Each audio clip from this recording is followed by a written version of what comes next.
আসসালামু আলাইকুম। আমন্ত্রণ জানাচ্ছি ফফ টিভি নিউজ আপডেটে। সঙ্গে আছি আমি ইমতিয়াজ আহমেদ।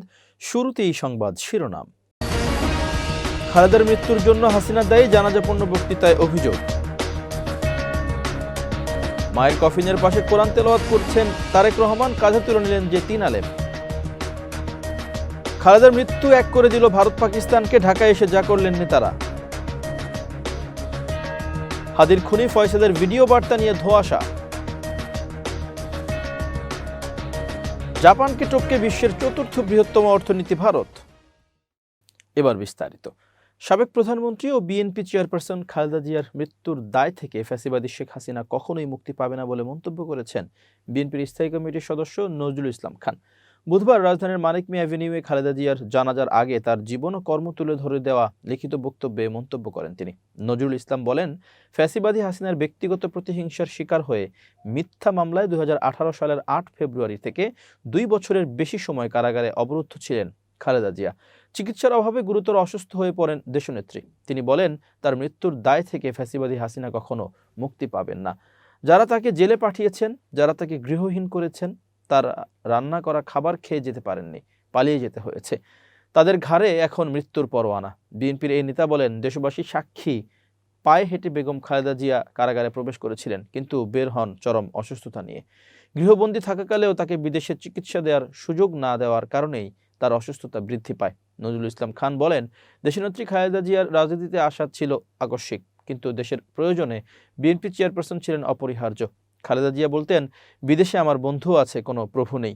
খালেদা জিয়া জনগণের কল্যাণে একের পর এক গ্রহণ করেছেন যুগান্তকারী সব কর্মসূচি। তার পরিকল্পনায় উন্নয়ন ও সমৃদ্ধি অর্জনের পর বাংলাদেশ বিশ্বে পরিচিত পেয়েছিল ইমার্জিং টাইগার হিসেবে। নজরুল ইসলাম খান জানাজার আগে খালেদা জিয়ার জীবন ও কর্ম সবার উদ্দেশ্যে তুলে ধরেন। বক্তব্যে খালেদা জিয়ার জন্ম, পারিবারিক পরিস্থিতি, শহীদ প্রেসিডেন্ট জিয়াউর রহমানের সঙ্গে বিবাহ বন্ধনে আবদ্ধ হওয়া, রাজনীতিতে উঠে আসা সহ বিভিন্ন তথ্য তুলে ধরা হয়। এদিন বিকেল 3টা 4 মিনিটে জাতীয় সংসদ ভবনের দক্ষিণ প্লাজা ও মানিক মিয়া অ্যাভিনিউ এলাকায় বেগম খালেদা জিয়ার জানাজা অনুষ্ঠিত হয়। মানিক মিয়া অ্যাভিনিউতে জানাজায় লাখো মানুষের ঢল নামে। জাতীয় মসজিদ বাইতুল মোকাররমের খতিব মুফতি মোহাম্মদ আব্দুল মালেক খালেদা জিয়ার জানাজা পড়ান। জানাজায় উপস্থিত ছিলেন তার বড় ছেলে ও বিএনপির ভারপ্রাপ্ত চেয়ারম্যান তারেক রহমান সহ পরিবারের সদস্যরা, বিএনপির শীর্ষ নেতারা, রাষ্ট্রের গুরুত্বপূর্ণ ব্যক্তিবর্গ এবং বিদেশি অতিথিরা। পুরো আয়োজন পরিচালনা করেন বিএনপির জাতীয় স্থায়ী কমিটির সদস্য নজরুল ইসলাম খান। জানাজায় প্রধান উপদেষ্টা ডক্টর মোহাম্মদ ইউনূস সহ উপদেষ্টা পরিষদের সদস্যরা উপস্থিত ছিলেন। এছাড়া প্রধান বিচারপতি জুবায়ের রহমান চৌধুরী, সেনাবাহিনী, নৌবাহিনী ও বিমান বাহিনীর প্রধানরাও নামাজে অংশ নেন। এছাড়া জামাত ইসলামের আমির doctor Shafiqur Rahman, secretary general Mia Golam Parwar, জাতীয় নাগরিক পার্টির আহ্বায়ক নাহিদ ইসলাম সহ বিভিন্ন রাজনৈতিক দলের নেতারাও খালেদা জিয়ার জানাজায় উপস্থিত ছিলেন। বিএনপির চেয়ারপারসন ও সাবেক প্রধানমন্ত্রী খালেদা জিয়ার মরদেহের পাশে বসে কোরআন তেলাওয়াত করেছেন ছেলে, দলের ভারপ্রাপ্ত চেয়ারম্যান তারেক রহমান। গুলশান অ্যাভিনিউয়ে 196 নম্বর বাসায় দলের নেতাকর্মী ও স্বজনরা খালেদা জিয়াকে শেষবারের মতো শ্রদ্ধা জানিয়েছেন। বুধবার 31 ডিসেম্বর সকাল 9টার আগে বাংলাদেশের পতাকায় মোড়ানো একটি গাড়িতে ঢাকার এভারকেয়ার হাসপাতাল থেকে গুলশানের উদ্দেশ্যে বের করা হয় তার মরদেহ। পরে নেওয়া হয় গুলশানের তারেক রহমানের বাসায়। সেখানে তারেক রহমানের সঙ্গে ছিলেন তার কন্যা জাইমা রহমান সহ পরিবারের অন্য সদস্যরা।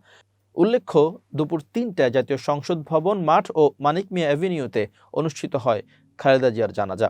নামাজে জানাজা পড়ান জাতীয় মসজিদের খতিব। প্রায় 4টার দিকে রাষ্ট্রীয় মর্যাদায় প্রয়াত স্বামী শহীদ রাষ্ট্রপতি জিয়াউর রহমানের কবরের পাশে তাকে দাফন করা হয়। অন্যদিকে বিএনপি চেয়ারপারসন বেগম খালেদা জিয়ার কফিন বহন করেছেন আসুন্নাহ ফাউন্ডেশনের চেয়ারম্যান শায়েখ আহমদুল্লাহ, আলোচিত ইসলামী বক্তা মাওলানা মিজানুর রহমান আজহারি, বাংলাদেশ খেলাফত মজলিসের আমির মাওলানা মামুনুল হক। বুধবার রাজধানীর মানিক মিয়া অ্যাভিনিউতে জানাজা শেষে বেগম জিয়ার স্বজনদের সঙ্গে এই 3 আলেম তার কফিন বহন করেন। এদিকে বিএনপির চেয়ারপারসন বেগম খালেদা জিয়ার জানাজায় জামাত ইসলামের আমির ডক্টর শফিকুর রহমানের নেতৃত্বে একটি প্রতিনিধি দল অংশগ্রহণ করে।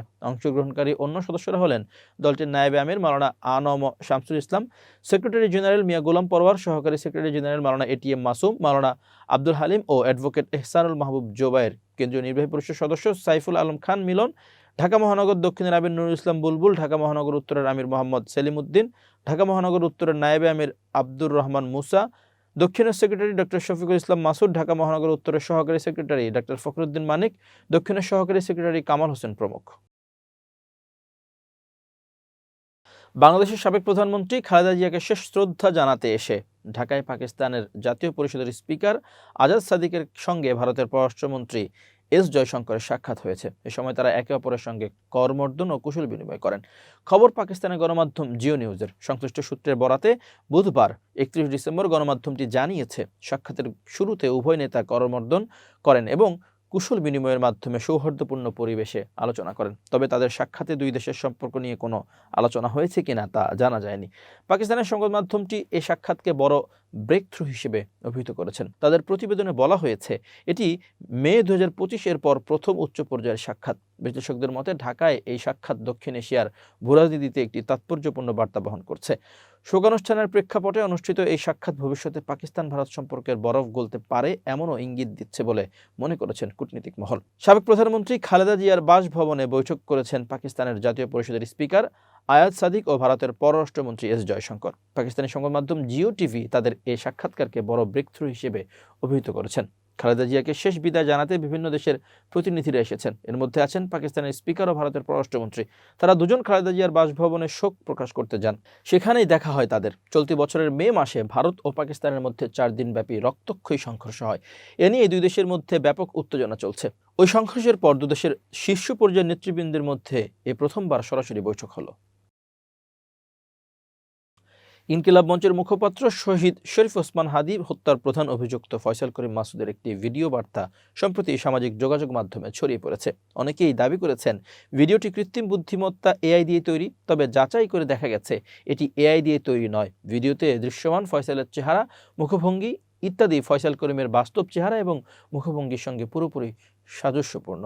ডিজিটাল অনুসন্ধানমূলক সংবাদ মাধ্যম দ্য ডিসেন্ট বুধবার তাদের ফেসবুক পেজে তথ্য জানিয়েছে। ডিসেন্ট জানিয়েছে, ওসমান হাদি হত্যার মূল অভিযুক্ত ফয়সাল করিম মাসুদের বক্তব্য হিসেবে প্রচারিত একটি ভিডিওর বিষয়ে আমাদের কাছে অনেকে জানতে চেয়েছেন।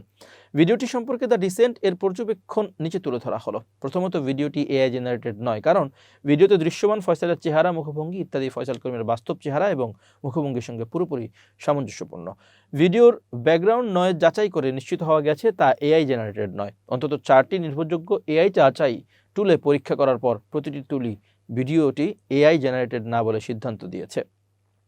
ভিডিওর একাধিক ফ্রেমে দেখা যায় ফয়সাল নির্দিষ্ট একটি মুখভঙ্গি করার সময় তার থুতনিতে থাকা দাড়ি অদৃশ্য হয়ে যাচ্ছে। দ্য ডিসেন্টের বিশ্লেষণ বলছে, এটি মূলত ভিডিও রেকর্ড করার সময় ফিল্টার, এসব ফিল্টারও এআই প্রযুক্তি ব্যবহার করা হয়ে থাকে অন থাকার প্রভাব হয়েছে।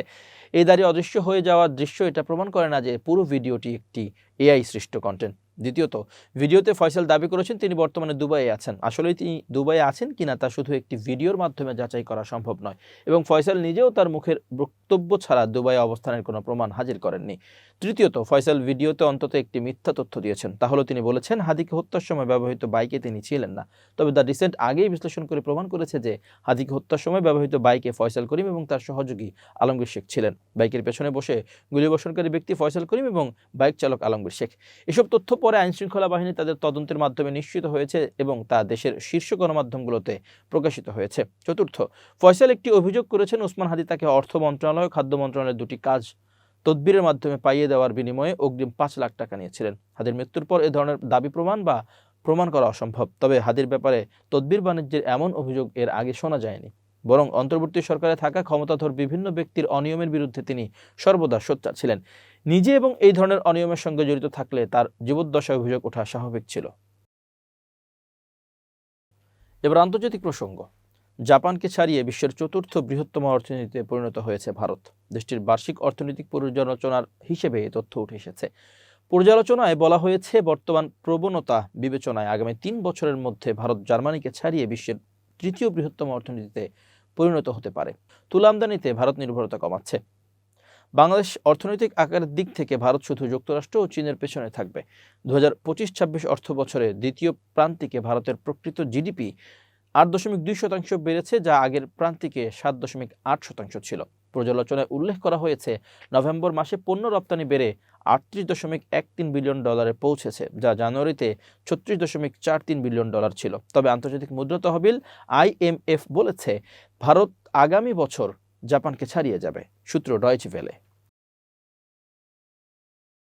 ফিনল্যান্ডের পুলিশ বুধবার রাশিয়া থেকে যাত্রা করে একটি জাহাজ আটক করেছে। হেলসিঙ্কি থেকে এস্তোনিয়া পর্যন্ত ফিনল্যান্ড উপসাগর দিয়ে যাওয়া একটি পানির নিচের টেলিকম কেবল নষ্ট করার সন্দেহে তারা এটিকে আটক করে। সাম্প্রতিক বছরগুলোতে এই এলাকায় এমন একাধিক ঘটনা ঘটেছে। সীমান্ত রক্ষা কর্তৃপক্ষের বরাতে হেলসিঙ্কিতে এক সংবাদ সম্মেলনে জানানো হয়, ফিটবুর্গ নামের মালবাহী জাহাজটি ঘটনাটির সময় রাশিয়ার সেন্ট পিটার্সবার্গ বন্দর থেকে ইসরায়েলের উদ্দেশ্যে রওনা হয়েছিল। হেলসিঙ্কির পুলিশ প্রধান ইয়ারি লিউকুক সাংবাদিকদের বলেন, এই মুহূর্তে আমরা গুরুতর টেলিযোগাযোগ ব্যাহত করা এবং গুরুতর নাশকতা ও নাশকতার চেষ্টা সন্দেহ করছি। ইউক্রেনের যুদ্ধ শুরুর পর থেকে রাশিয়ার পক্ষ থেকে হাইব্রিড হুমকি বেড়েছে বলে ইউরোপীয় কর্মকর্তাদের ধারণা। এ নিয়ে উদ্বেগও বাড়ছে, যদিও মস্কো তা অস্বীকার করে। চলতি মাসের শুরুর দিকে ন্যাটোর শীর্ষ সামরিক কমান্ডার বলেন, জোটকে নিজেদের ভূখণ্ড রক্ষার জন্য এ ধরনের হুমকির জবাব দিতে প্রস্তুত থাকতে হবে। হাইব্রিড হুমকি বলতে সামরিক ও অসামরিক কৌশল সমন্বয় বোঝায়, যা শত্রুপক্ষের নিরাপত্তা দুর্বল করতে ব্যবহৃত করা হয়। এর মধ্যে থাকতে পারে সাইবার হামলা, ভ্রান্ত তথ্য প্রচার, গুরুত্বপূর্ণ অবকাঠামোতে নাশকতা, পাশাপাশি ড্রোন বা অনিয়মিত সশস্ত্র গোষ্ঠীর ব্যবহার। এবার বিজ্ঞান ও প্রযুক্তির খবর। ছোট আকারের ভিডিও সহজে তৈরি ও বিনিময়ের সুযোগ থাকায় নিয়মিত টিকটক ব্যবহার করেন অনেকেই। 2025 সালের বাংলাদেশ থেকে টিকটকের সবচেয়ে বেশি খোঁজা ভিডিওর তালিকা প্রকাশ করেছে টিকটক। বছর জুড়ে গান, খেলাধুলা, ভ্রমণ থেকে শুরু করে শোবিজ তারকা, নাটক, সংবাদ সহ বিভিন্ন বিষয়ের খোঁজ করেছেন বাংলাদেশের টিকটক ব্যবহারকারীরা। শুধু তাই নয়, টিকটকে কী ট্রেন্ড চলছে, কোন খেলোয়াড় আলোচনা এসেছেন, কোথায় ঘুরতে যাওয়া যায় বা নতুন কিছু শেখা, এসব জানতেও সার্চ করেছেন ব্যবহারকারীরা। মঙ্গলবার এক সংবাদ বিজ্ঞপ্তিতে এই তথ্য জানিয়েছে টিকটক বাংলাদেশ। সংবাদ বিজ্ঞপ্তিতে বলা হয়েছে, 2025 সালে বাংলাদেশের টিকটকে সবচেয়ে বেশি সার্চ করা হয় শোবিজ তারকা হলেন ইয়াশ রোহান, হানিয়া আমির, তানজিয়া জামান, তাসনিয়া ফারিন ও শবনম ফারিয়া। সবচেয়ে বেশি সার্চ হওয়া সঙ্গীত শিল্পী রিয়াদ আহসান, তালউইন্দার, লালন ব্যান্ড সুমি, প্রীতম হাসান ও টেইলর সুইফট। টিকটক নির্মাতাদের মধ্যে নুসরাত জাহান, রথি আহমেদ, ইফতিখার রফসান, সালমান মুক্তাদির ও ওমর অলওয়েজ অন ফায়ারের বিষয়ে বেশি সার্চ করা হয়েছে। খেলোয়াড়দের শীর্ষে রয়েছেন Lamine Yamal, Zayan Ahmed, Mustafizur Rahman, Lionel Messi ও লুইস সুয়ারেজের নাম। সবচেয়ে বেশি সার্চ হওয়া দর্শনীয় স্থান হচ্ছে Dubai, Mymensingh, Jamuna future park, Disneyland ও ফটিকছড়ির মিনি কাশ্মীর। এছাড়া সার্চ হওয়া টিভি শো বা নাটকের মধ্যে রয়েছে অনুরাগের ছোঁয়া, কুসুম, কুসুম কথা, ব্যাচেলর পয়েন্ট ও পরিণীতা। 2025 সালের উল্লেখযোগ্য মুহূর্তগুলোর মধ্যে ছিল Ballon d'Or 2025, Miss Universe Bangladesh, blood moon, পুলিশের নতুন পোশাক ও আইফোন 17 প্রো ম্যাক্স। টিকটকের দক্ষিণ এশিয়ার কন্টেন্ট অপারেশন লিড উমেইস নাভিদ জানিয়েছেন, সবাই এখন দ্রুত তথ্য, পরামর্শ ও ব্যাখ্যা পেতে চান। বাংলাদেশের ব্যবহারকারীরা এমন বিভিন্ন বিষয় জানতে টিকটকের উপর নির্ভর করেছে। এ বিষয়ে শীর্ষ সার্চগুলোয় দেখা যায় কিভাবে টিকটক মানুষকে সংস্কৃতি, কমিউনিটি ও দৈনন্দিন জীবনের সঙ্গে যুক্ত করেছে। এবার খেলার খবর। বছরের প্রথম ম্যাচে রিয়াল বেতিসের বিপক্ষে মাঠে নামবে রিয়াল মাদ্রিদ। এর আগেই বড় দুঃসংবাদ পেয়েছে লস ব্লাঙ্কোসরা। হাঁটুর লিগামেন্টের চির ধরা পড়েছে কিলিয়ান এমবাপ্পের, ফলে বেশ কিছুদিন মাঠের বাইরে থাকতে হবে এই ফরাসি ফুটবলারকে। সম্প্রতি এক প্রতিবেদনে তথ্য প্রকাশ করেছে ফুটবল বিষয়ক ওয়েবসাইট goal.com। প্রতিবেদনে বলা হয়েছে, কিলিয়ান এমবাপ্পে কয়েক সপ্তাহ ধরে হাঁটুর লিগামেন্টের চোট নিয়ে খেলছিলেন। শুরুতে তিনি ভেবেছিলেন বিষয়টি তেমন গুরুতর নয় এবং এই চোট নিয়েই খেলা চালিয়ে যাওয়া সম্ভব। তবে বুধবার সকালে করা এমআরআই স্ক্যানে লিগামেন্টে চির ধরা পড়ে, ফলে এখন তার চিকিৎসা এবং অন্তত 3 সপ্তাহের বিশ্রাম প্রয়োজন হবে। জানা গেছে 21 থেকে 30 দিন মাঠের বাইরে থাকতে হবে এমবাপ্পেকে। ম্যানচেস্টার সিটির বিপক্ষে রিয়াল মাদ্রিদের চ্যাম্পিয়ন্স লিগ ম্যাচে তাকে অব্যবহৃত বদলি হিসেবে রাখা হয়েছিল। এদিকে এক বিবৃতিতে চোটের বিষয়টি নিশ্চিত করেছে রিয়াল মাদ্রিদ। বিবৃতিতে বলা হয়েছে, রিয়াল মাদ্রিদের মেডিকেল সার্ভিসেস আমাদের খেলোয়াড় কিলিয়ান এমবাপ্পের ওপর পরীক্ষা নিরীক্ষা চালানোর পর তার বাঁ হাঁটুতে মচকানো স্প্রেন ধরা পড়েছে। তার সুস্থতার অগ্রগতি নিয়মিত পর্যবেক্ষণ করা হবে। প্রিয় দর্শক, শেষ করছি ফফ টিভি নিউজ আপডেট। আজ এ পর্যন্তই। ভিন্ন খবর নিয়ে দেখা হবে আগামীকাল রাত 8টায়।